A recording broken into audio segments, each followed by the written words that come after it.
Hello everyone, and welcome back. Friday, March 27th looks like the kind of Days of Our Lives episode that does not just end a week of tension. It changes the emotional direction of several major stories all at once. So let's get into it, because this may be one of those days episodes where the biggest moments are not just shocking. They are deeply emotional, deeply personal, and potentially life-changing. Let's start with Rachel, because Friday may be the day this legal storyline finally hits her in the most painful way possible. Spoilers say the judge's ruling devastates her, and that immediately suggests something deeper than ordinary disappointment. This is not just a child hearing bad news. This is a moment that may force Rachel to understand that the adults around her cannot protect her from everything, not this time, and not in the way she may have been hoping. All week, Rachel has been surrounded by people trying to soften the situation. Brady has wanted mercy. Belle has fought to shield her.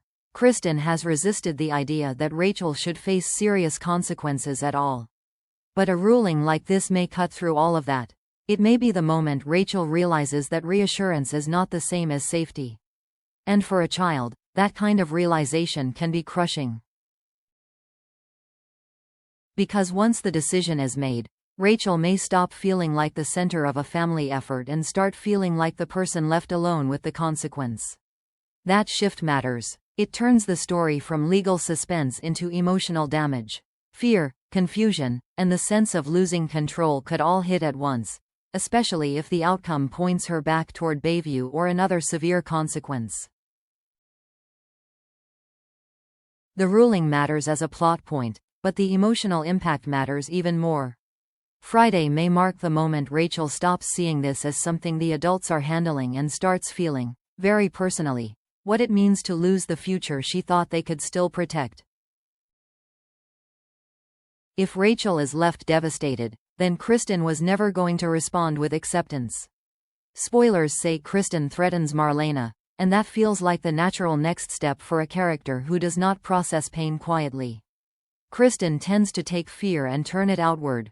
She looks for someone to blame, someone to confront, someone to punish for the hurt she cannot stop. So if the ruling goes badly, Marlena may become the person onto whom all of Kristen's panic gets projected. Kristen may not need Marlena to be truly responsible. She may only need her to represent everything Kristen hates about the situation: judgment, emotional distance, unwanted consequences, and the feeling that other people now have power over Rachel's life. In that state, reason becomes less important than emotional release. Because once Kristen moves from heartbreak into intimidation, the scene stops being about a mother's pain and starts becoming something more volatile. This is not just a woman lashing out in grief. It is a woman whose desperation may be pushing her toward a new conflict at the worst possible time. Instead of helping Rachel, she may be broadening the damage and creating another emotional fire Salem will have to deal with. Marlena is usually calm where Kristen is reactive, measured where Kristen is explosive. So if Kristen comes at her with rage, the scene may land even harder because Marlena is unlikely to mirror that energy back. One woman may be driven by panic. The other may be forced to stand steady in front of it. That kind of emotional imbalance creates strong soap drama. Because this is not just about anger. It is about what happens when fear becomes aggression and grief needs a target. Meanwhile, Johnny and Chanel are preparing for the adoption hearing, and under normal circumstances, this should be one of the most hopeful beats of the episode. But Friday may not let it feel that simple. The biggest reason is Sophia. Her emotional state has already made this entire story feel unstable, and that tension does not disappear just because the hearing is finally here. She believes her baby deserves different parents, and she seems more determined than ever to make that belief matter. That means Johnny and Chanel may be walking toward what should be a joyful milestone while knowing full well someone else may be preparing to challenge it. Instead of pure excitement, the hearing may carry a mix of hope, anxiety, and dread. Johnny and Chanel may be trying to focus on the future they want, the family they are ready to build and the child they are prepared to love. But that hope may now be shadowed by the fear that Sophia is not emotionally ready to let go, and that she could make this process much more painful before it is over. Because the most volatile soap situations often come from two people walking into the same room with completely opposite emotional goals. Johnny and Chanel may see this hearing as the beginning of something beautiful. Sophia may see it as the loss of something she still believes belongs in her control. And when those two emotional realities collide, the hearing stops feeling hopeful and starts feeling dangerous. It may not be loud right away, but the tension underneath it could be intense. If Sophia pleads her case, challenges the process, or reveals just how desperate she has become, then the hearing may feel less like a celebration and more like a breaking point. So while Johnny and Chanel are moving toward hope, they may be doing it in a room already filled with emotional instability. Now let's talk about EJ, because when spoilers say he steps up, that immediately creates intrigue. With most characters, that phrase would sound simple. It would suggest support, responsibility, maybe even redemption. But with EJ, nothing is ever that clean. If he is stepping up on Friday, then the moment may be helpful on the surface while still carrying deeper consequences underneath.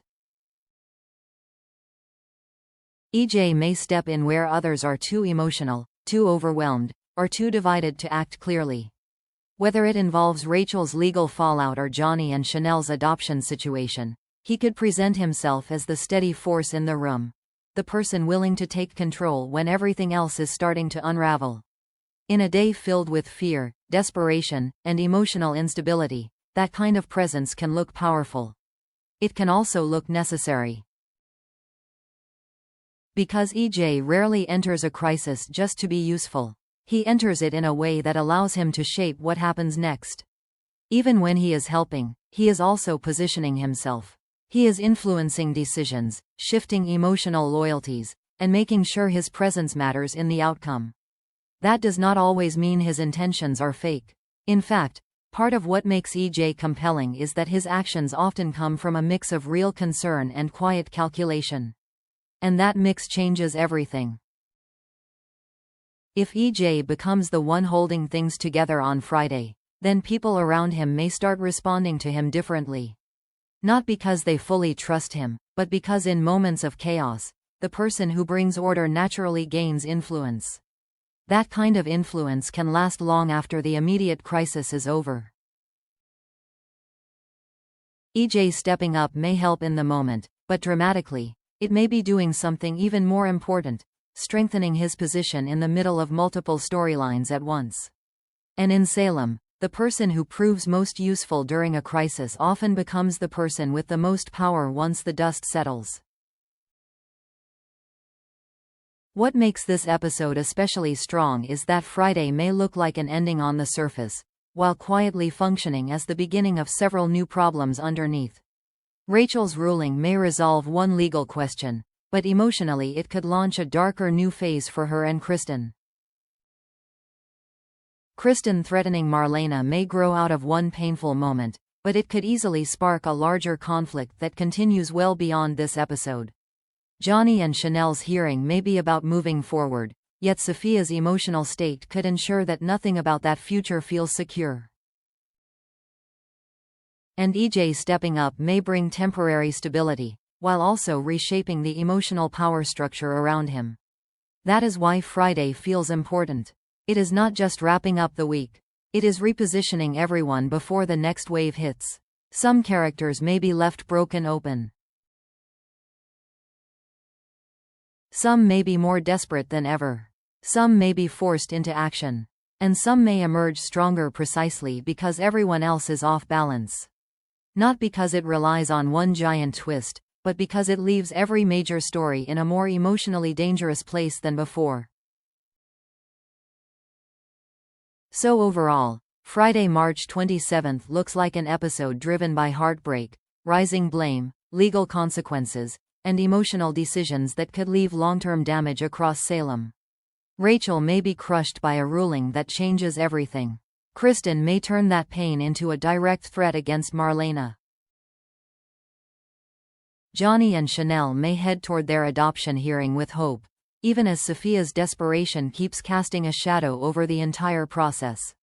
And EJ may step up in a way that helps in the moment, while also making his role in the story even more complicated. In other words, Friday may not simply close out the week. It may leave Salem more fragile, more divided, and more volatile than ever.